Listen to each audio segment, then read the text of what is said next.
আসসালামু আলাইকুম বন্ধুরা, কি অবস্থা? কেমন আছো তোমরা সবাই? তোমাদের জন্য আরও একটি ভিডিও নিয়ে হাজির হলাম। আজকে আমরা একটি সিঙ্গেল ডোরের ছোট ফ্রিজ দেখতে আসছি। এই ফ্রিজটির কি সমস্যা সেটি আমরা বের করব এবং সমস্যাটির সমাধান করার চেষ্টা করব।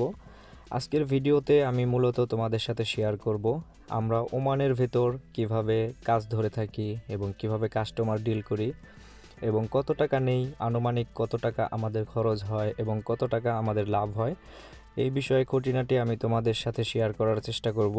সো ভিডিওটি একটু লং হতে পারে বন্ধুরা, একটু ধৈর্য সহকারে ভিডিওটি না টেনে শেষ পর্যন্ত দেখে নিতে পারো বন্ধুরা। তোমরা যারা রেফ্রিজারেশন সেক্টরে কাজ করো এবং চিন্তা ভাবনা করছো দেশের বাইরে যাবে, তাদের জন্য কিন্তু এই ভিডিওটি কাজে আসতে পারে বন্ধুরা। তো চলো বন্ধুরা, কথা না বাড়িয়ে ভিডিওটি শুরু করা যাক। আমরা প্রথমে ফ্রিজটি চালিয়ে দেখলাম ফ্রিজে লাইন আসে কিন্তু কম্প্রেসার চলে না। তো বন্ধুরা, সর্বপ্রথম আমরা চেক করব রিলে এবং ওভারলোড। মাল্টিমিটার কন্টিনিউটি মোডে সেট করে তারপর আমরা চেক করব। এখানে আমরা দেখতে পাচ্ছি ওভারলোডটি নষ্ট, ওভারলোডে কোনো রিডিং আসছে না। তারপর আমরা কম্প্রেসার চেক করব, কম্প্রেসারের রানিং, কমন এবং স্টার্টিং। এখানে কিন্তু আমরা দেখতে পাচ্ছি কম্প্রেসারের কমন এবং স্টার্টিং ঠিক আছে, কিন্তু রানিং পিনে কোনো কন্টিনিউটি নেই, অর্থাৎ কম্প্রেসারটি কিন্তু নষ্ট। তারপর আমরা লাইনটাও একটু চেক করে নেব। এখানে 220 ভোল্ট আসছে দেখতে পাচ্ছ, অর্থাৎ ফ্রিজের লাইনটা কিন্তু ঠিক আছে, অর্থাৎ এই ফ্রিজের কম্প্রেসার চেঞ্জ করতে হবে। এখন আমরা কাস্টমারকে কল দিব এবং কাস্টমারের সাথে ডিল করব। السلام عليكم مدير. اه مدير. ايوه مدير، هذا مشكلة كمبرسر خربان، هذا ثلاجة. ما- ايوه ستارتنج لاين خربان، لازم بدل كمبرسر. كمبريسر كم فلوس؟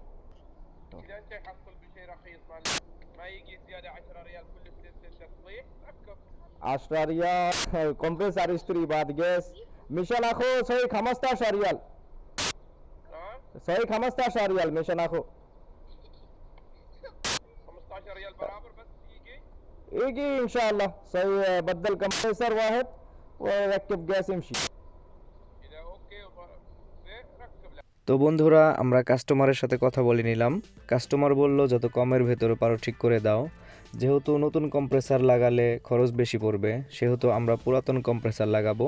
কাস্টমার প্রথমে 10 রিয়াল বলছিল, কিন্তু তাকে 15 রিয়ালে কনভিন্স করছি। তো বন্ধুরা, আমরা এখন চলে আসলাম সোহার সানাইয়াতে। এখানকার স্ক্রাবের দোকান থেকে আমরা একটা পুরাতন কম্প্রেসার সংগ্রহ করব। আমরা মূলত পুরাতন কম্প্রেসারগুলো এখান থেকেই সংগ্রহ করে থাকি। তো বন্ধুরা, আমরা চলে আসছি স্ক্রাবের দোকানে, এখান থেকেই আমরা একটা কম্প্রেসার নিব। আর একটা সমস্যা হচ্ছে বন্ধুরা, এখান থেকে কিন্তু চেক করে দেখার কোনো সুযোগ নেই, আইডিয়া মতো নিতে হবে। যেহেতু অনেক দিন ধরে কাজ করছি, আমাদের একটা আইডিয়া হয়ে গেছে। দেখতে পাচ্ছ এখানে কিন্তু অনেক কম্প্রেসার আছে, এখান থেকে আমরা পছন্দ মতো একটা কম্প্রেসার নেব। তো বন্ধুরা, এই কম্প্রেসারটা আমরা নিলাম 134 নাম্বার গ্যাসের। যেহেতু আজকে রাত হয়ে গেছে বন্ধুরা, আগামীকাল সকালে আমরা কাজটা করব।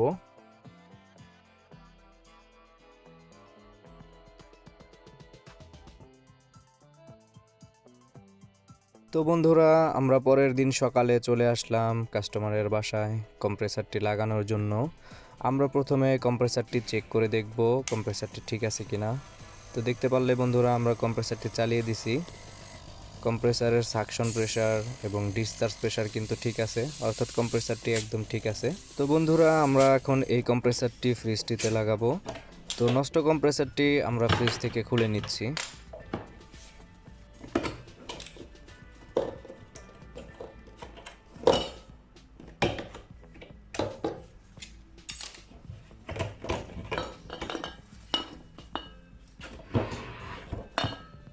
দেখতে পাচ্ছ বন্ধুরা, আমরা কিন্তু নষ্ট কম্প্রেসারটি ফ্রিজ থেকে খুলে নিয়েছি। এখন যদি আমি তোমাদেরকে মাল্টিমিটার দিয়ে একটু চেক করে দেখাই, এখানে দেখতে পাচ্ছ বন্ধুরা কমন এবং স্টার্টিং লাইন ঠিক আছে, কিন্তু যেমনটি তোমাদেরকে প্রথমে বলছিলাম বন্ধুরা, রানিং পিনে কিন্তু কোনো কন্টিনিউটি নেই, অর্থাৎ কম্প্রেসারটি সম্পূর্ণ নষ্ট। তো বন্ধুরা, আমরা যে কম্প্রেসারটি এই ফ্রিজের জন্য নিয়ে আসছি সেটা একটু রেডি করে নেব এবং একটি চার্জিং পিনও লাগিয়ে নিচ্ছি গ্যাস চার্জিংয়ের জন্য। কম্প্রেসারটি আমরা ফ্রিজে বসিয়ে দিলাম। তারপর কিন্তু আমরা সর্বপ্রথম ডিসচার্জ পাইপ ওয়েল্ডিং করব এবং একটু চালিয়ে দেখব যে হাওয়ার সার্কুলেশনটা ঠিক আছে কিনা।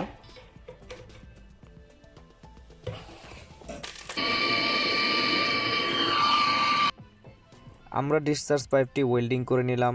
তারপর আমরা রিলে এবং ওভারলোড কানেকশন করে ফ্রিজটি একটু চালিয়ে দেখব প্রেসার ঠিক আছে কিনা এবং ইউনিটের ভেতরে অয়েল জমে আছে কিনা।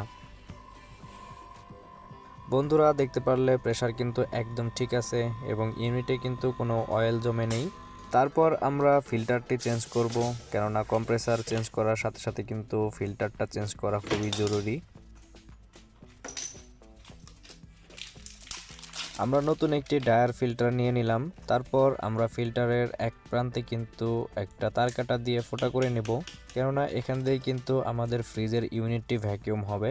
আমি কিন্তু সবসময় এই পদ্ধতিতেই ভ্যাকিউম করে থাকি বন্ধুরা, তোমরা আমার ভিডিওগুলো দেখলেই বুঝতে পারবে। ভ্যাকিউম এবং প্রেসার দেওয়ার জন্য কিন্তু আমি এক্সট্রা করে কোনো কম্প্রেসার ব্যবহার করি না বন্ধুরা। আমরা নতুন ড্রায়ার ফিল্টার লাগিয়ে নিলাম। এখন আমরা সাকশন পাইপটি ওয়েল্ডিং করব।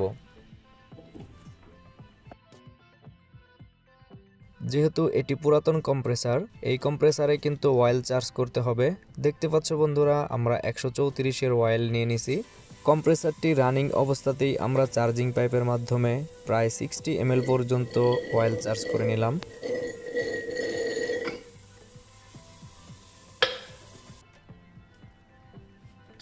আমাদের অয়েল চার্জিং করা শেষ। এখন আমরা এই ফ্রিজের ইউনিটটি ভালোভাবে ভ্যাকিউম করে নেব। আমরা গ্যাস মিটার লাগিয়ে নিছি, এরপর আমরা মিটারটি লক করে ফ্রিজটি চালিয়ে দেব। তারপরে কিন্তু একাই এই ফ্রিজটি ভ্যাকিউম হতে থাকবে। যেমনটি দেখতে পাচ্ছ বন্ধুরা, ফিল্টারে আমরা এক্সট্রা পাইপ লাগিয়েছিলাম, সেই পাইপ দিয়েই কিন্তু ইউনিটটি ভ্যাকিউম হচ্ছে। আমাদের ইউনিটটি কিন্তু ভালোভাবে ভ্যাকিউম হয়ে গেছে। এখন আমরা এই পাইপটির মাথা ভালোভাবে ওয়েল্ডিং করব, তারপর আমরা গ্যাস চার্জ করব। ভ্যাকিউম করা থেকে শুরু করে গ্যাস চার্জিং পর্যন্ত আমরা কিন্তু ফ্রিজটি বন্ধ করিনি, অর্থাৎ ফ্রিজ চালু রেখেই আমরা পুরো প্রক্রিয়াটাই সম্পন্ন করব।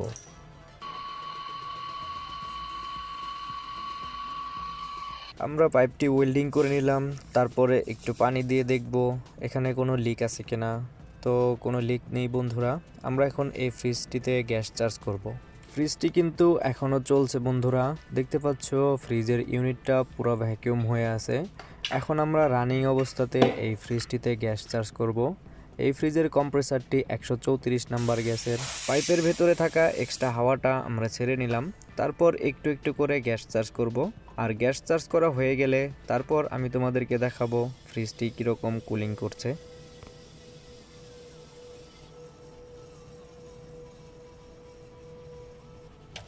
আমাদের গ্যাস চার্জিং করা হয়ে গেছে। দেখতে পাচ্ছ বন্ধুরা, এই কম্প্রেসারটি 0.9 অ্যাম্পিয়ার লোডে চলছে এবং আমরা এই ইউনিটে গ্যাসের রানিং প্রেসার রাখছি 12 psi পর্যন্ত। কুলিং প্লেটটি দেখানোর আগে আমি তোমাদেরকে বলে দেই, এই কম্প্রেসারটি আমি এসক্রাফ থেকে 3 ওমানি রিয়াল দিয়ে কিনছিলাম। গ্যাস এবং পেট্রোল খরচ মিলিয়ে প্রায় 6 ওমানি রিয়ালের মতো খরচ হয়েছে। সব মিলিয়ে এই কাজটি থেকে আমার প্রায় 9 ওমানি রিয়ালের মতো থাকবে। বাংলাদেশি টাকায় কনভার্ট করলে যা প্রায় 3000 টাকার মতো হয়। এখন তোমাদেরকে এই ফ্রিজের কুলিংটা একটু দেখাই বন্ধুরা।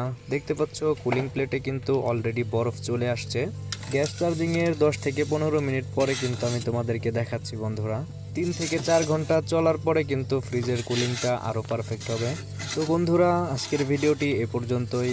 ভিডিওটি কেমন লাগলো কমেন্টে আমাকে জানাও, আর ভিডিওটি ভালো লাগলে একটি লাইক করতে ভুলবে না। আর তোমরা যারা আমার চ্যানেলে নতুন আছো, আমার চ্যানেল থেকে একটু ঘুরে আসবে এবং ভিডিওগুলো ভালো লাগলে চ্যানেলটিকে সাবস্ক্রাইব করে পাশেই থাকো। আজকের মতো বিদায়, আল্লাহ হাফেজ।